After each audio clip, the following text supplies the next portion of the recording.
entire Horn of Africa. Mukhtar Haji reports. Ethiopia was in a serious public protest before 1 year. The wide public and youth mobilization and protest was started in the Oromia region and expanded in all corners of the country. Some scholars talked to OBN have witnessed that the protest has resulted in a dynamic political change, which forced the introduction of new government to the country with deep reform in Ethiopia. Since 2006 Ethiopian calendar, when the first torch of protest was set around Ambo, this movement for change, movement for real change in Ethiopia has been on the scene.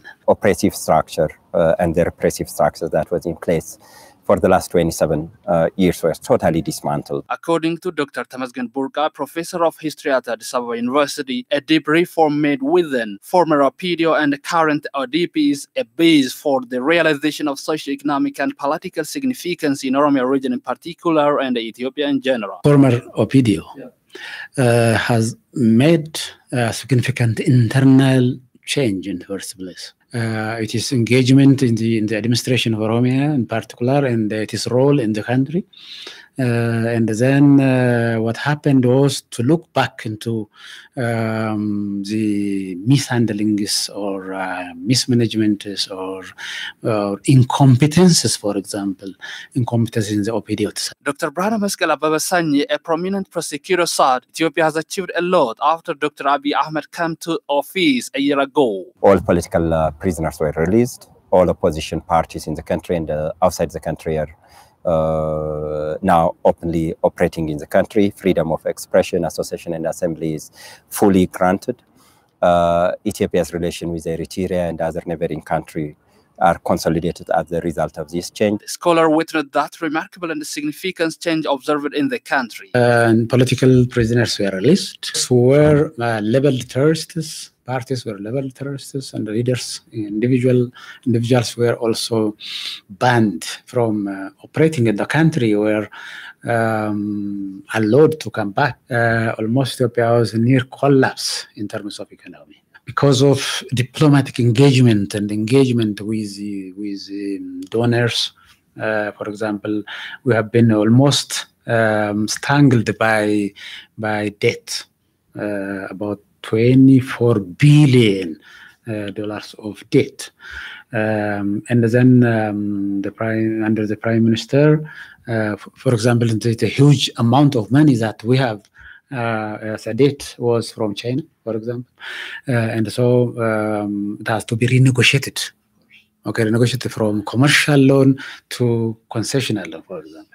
That's a very different one. After taking office, Prime Minister Abiy Ahmed has introduced new political philosophy, synergy or Medemer Idaamu, which is very inclusive. According to scholars, synergy philosophy has played a great role in unifying Ethiopia and even East African nations. He is also using the Medemer philosophy for foreign policy elements. He is trying to he pacified the relationship between Ethiopia and Eritrea, was literally healed in a matter of a couple of months after he took the state power.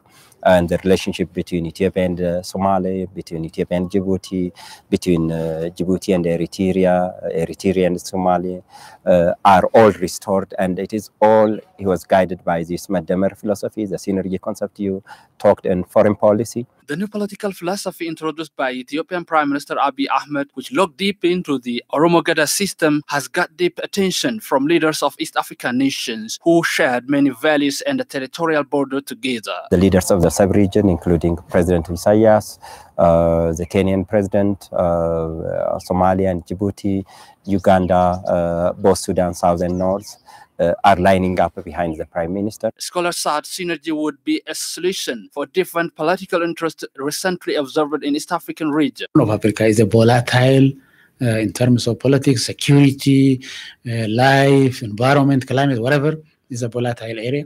Geological even is a volatile area. And therefore it's important that they work together. The idea of including, not excluding, is now having a lot of friends for us. So it is possible to enlarge and make it unacceptable philosophy for the rest of African countries and the rest of the world. The Legal Justice and Democracy Affairs Standing Committee with the House of People Representatives have discussed with the political party members on draft bill to establish the National Electoral Board. Again, Mukhtar Hajja's story. The Legal, Justice and Democracy Affairs Standing Committee with House of People's Representatives has discussed with different political parties on draft bill to establish the National Electoral Board. The Federal Deputy Attorney General, Dr. Gideon Timotheus, while presenting the draft bill to the participant, has identified major improvement made in the draft bill. According to the new draft bill of a National Electoral Board, members of National Electoral Board have reduced to 5 from 9. Members of some political parties for their part, while commenting the draft bill, said, though the draft bill is responsible for the long-term questions, still there are many issues that need your attention in the draft bill. The issue of the board has been a serious problem at regional and different government structures, so a strong commitment is expected from the National Electoral Board. It has been said that neutral candidates could be nominated by the Prime Minister and presented to the House of People's Representatives. So, how the board could be free from that party? Participants said the number of members to the board should be rechecked to balance with the number of regional states in the country. It has been said that the number of members to the board are 5, at least, why it is not be balanced with the number of regional states in the country. In my part, what is presented to us is the right one. So I would like to ask approval of the draft bill on the behalf of my political party. For the chairwoman of Legal Justice and Democracy Affairs Standing Committee with House of People's Representatives, said the draft bill is very critical to the country ahead. The draft for National Electoral Board is not easily prepared to be issued. This one is very important draft bill which is critical to issues with National Electoral Board. The board is neutral and we can work to all our level best freely. Scholars say the government should work to address political and economic inequalities for the Oromo have been suffering from for many years. Akilu Gabras more on that. In an exclusive interview with OBN, economic scholars Indalu Rosha and Dr. Bushata Mesken said that Oromo had been tactically marginalized from socio-economic and political activities in the past years. Productive Ada lands were given for horticulture production and a single factory was not established in a vast and fertile Arsibale farmlands, which is known for their wheat and barley production. Lands on the outskirts of Finfinite City have been grabbed by less cost from farmers without even offering training of how to sustain their life. Scholars urged the government to strongly work to economically empower the nation. The government structure have to work on how citizens start a business through offering loan and how business ideas and capital come together for better business.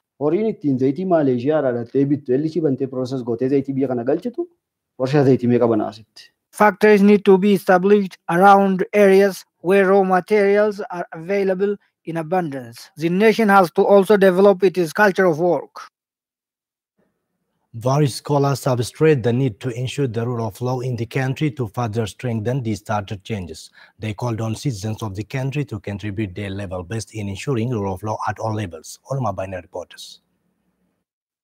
Various law experts and political science and international relations scholars said ensuring implementation of the rule of law in the country is mandatory. Chairperson of Standing Committee of Law and Administration Affairs with Chafe Oromia, Issa Boru, talked to OBN in an exclusive interview that the government has been taking corrective actions on illegal deeds to ensure the implementation of the rule of law. To ensure the implementation of laws and to protect the arbitrariness, especially regarding the informal settlement in urban cities. That is what we are going to do and what we have done for the last times. Issa noted that the case of Koyefache condominium will also get solution in a short period of time. It's a very serious case that the government has to see and solve it in a very short period of time, because the issue is not only concerned with the people of or the dwellers of Koyich. It is a concern of all Oromia. Abdul Jabbar Hussein is also a prosecutor. He said the rule of law should be obeyed so as to sustain peace and security in the country. Ifamaaf jaalala caalaa olaantummaa seeratti biyya kan ijaaru. Olaantummaa seeratti nageenya kan buusu. A supremacy of law that ensures peace and security. Otherwise, it is impossible to grow economically, because if there is no peace and security, it is impossible to sell and buy as well as to go to school. So, priority should be given for implementation of the rule of law. Abdul Jabbar noted that acting against the constitution of the country in an illegal way is acting against the rights of nationalities and peoples of the country. Hundeen heera mootummaa keenyaa hiree murteeffannaa saboota sablammootaa fi uummattootaati. Base of our country's constitution is self-determination of nation, nationalities, and the peoples of the country. They have got it after a long period of time struggle, so it is the result of their struggle. Musa Adam is also lecturer of political science and international relations at Jigjiga University. He also talked to OBN in an exclusive interview concerning the current political situation in the country and implementation of the rule of law. He said that every citizen should hold the responsibility to transform the changes started in the country. We need to follow the rule of law. The rule of law, in a sense, everyone have their own right, and at the same time we have an obligation. We have a responsibility. So if you broke the law, you need to be responsible. That is how we should handle. President of Supreme Court of West Shawa Zone, Abdi Gurmesa, also said that everybody should play its fair share in the implementation of the rule of law. Namni hundumtuu, uummanni hundumtuu, paartileen hundumtuu, ogeessonni seeraa, ogeessonni nageenyaa yookaan qaabileen nageenyaa hundumtuu. All political parties, justice bodies, lawyers, and other concerned bodies should work hard to realize implementation of the rule of law, because we have a lot of responsibility as a nation. That's all what we had for this time. Thank you very much for your time.